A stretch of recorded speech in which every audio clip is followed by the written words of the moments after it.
اعوذ باللہ من الشیطان الرجیم، بسم اللہ الرحمن الرحیم۔ السلام علیکم، آپ کا میزبان محمد واسق، آپ دیکھ رہے ہیں انٹرسٹنگ کانٹینٹ۔ تمام نئے آنے والے ناظرین سے، ویور سے گزارش ہے کہ میرے چینل کو سبسکرائب کر دیا کریں، لائک کر دیا کریں، کمنٹس کر دیا کریں۔ آپ کی حوصلہ افزائی میرے لیے قابل عزت و قابل تعریف ہے، اس لیے کہ آپ کی چھوٹی چھوٹی شیئرنگ اور لائک اور کمنٹ سے مجھے ایک نیا انرجی ملتی ہے۔ انرجی کا مطلب کہ طاقت ملتی ہے۔ تو آگے بڑھنے سے پہلے سب لوگوں سے بول چکا ہوں، میں گزارش کر چکا ہوں، اور یقین کرتا ہوں کہ آپ کو میری بنائی ویڈیو پسند آتی ہوں گی۔ تو ٹائم ضائع کیے بغیر ٹاپک پہ آتے ہیں۔ آج کی ٹاپک تھا بہت پیارا، جو آپ پڑھ چکے ہیں تھمبنیل کے اندر، تو اس کے اوپر بات کرنا بیکار ہے۔ تو مدعے پہ آتے ہیں کہ پاکستان کی، تو آپ لوگ پتہ ہی پاکستان کا کرپشن ختم کرنے کا طریقہ میں نے آج سوچا اور سمجھا، اور اس پر بہت پیارا حل ہے کہ جو دوسرے ملک کر چکے ہیں، اگر ہم وہ کام کریں، لیکن ہم وہ کام ایک ساتھ نہیں کر سکتے مکمل طور پہ، یعنی اس کو کرنٹلی ہم ایک ساتھ اس کو ایڈجسٹ نہیں کر سکتے، لیکن اس کو اسٹیٹ بائی اسٹیٹ کر سکتے ہیں۔ اس طریقہ کو بتاتا ہوں میں آپ کو، پہلے موضوع آپ کو پورا سمجھاتا چلوں تاکہ آپ کو سمجھنے میں آسانی ہو۔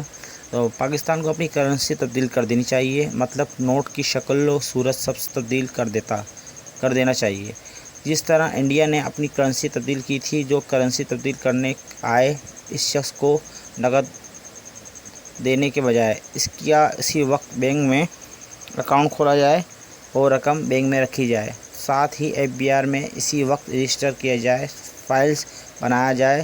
جو شخص اپنے ذرائع آمدن نہ بتائے اس پر جرمانہ کیا جائے۔ یقین کریں پاکستان کے بینکوں میں روپوں کا انبار لگ جائیں گے، اور تمام لوگ فائلز بھی یعنی یہ رجسٹر بھی ہو جائیں گے، فائلز بھی ہو جائیں گے۔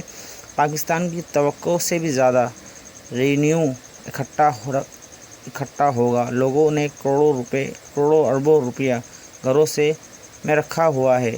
اگر ملک کے درست حالت میں لانا ہے تو پھر یہ کام بھی کرنا ہوگا۔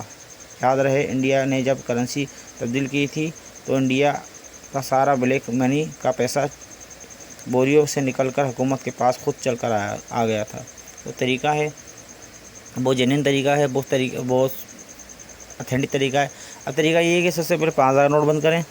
5000 نوٹ بند کرنے کے کچھ ٹائم بعد اس کی نئے بدل میں 2000 نوٹ لے آئیں، صحیح ہے، اس کی اسٹاک چینج کرنے کے لیے۔ تو اس کے بعد 3 مہینے کا پروسیس مکمل کرنے کے بعد 3 مہینے بعد 1000 نوٹ بند کریں۔ پھر 3 مہینے بعد 1000 نوٹ بند کرنے کے بعد 700 نوٹ لے آئیں۔ پھر ایسے کرتے کرتے 500 نوٹ بند کریں۔ ایسی اسٹیپ بائی اسٹیپ نوٹ بند کرتے رہیں، اس کی نئے بدل میں کوئی 100 یا 50 اوپر نیچے کر کے، یا 200 400 اوپر نیچے کر کے ایک ایسا نوٹ ایجاد کر دیجیے تاکہ ہماری پاکستانی کرنسی کو ایک جھٹکا بھی نہیں لگے، ایک دم کچھ بھی نہیں ہو سکتا۔ تو ایسے طرح سارے نوٹ بھی چینج ہو جائیں گے اور ہماری کرنسی بہتر ہو جائے گی۔ اس طرح سے یہ ہوگا کہ دوسرے سب چیزیں بہتر سے بہتر ہو سکتی ہیں، لیکن کرنا چاہیں تو۔ اب وہ کرے گا کون، یہ تو سوال ایک بہت قیمتی سوال ہے۔ تو برائے مہربانی میری بات کو اگر اچھا لگی ہو تو لائک بھی کریں، کمنٹس بھی کریں اور شیئر بھی کریں۔ تو ایسی دلچسپ باتیں آپ لوگ لاتا رہتا ہوں۔ اللہ حافظ، دعا و طلبگار محمد واسق۔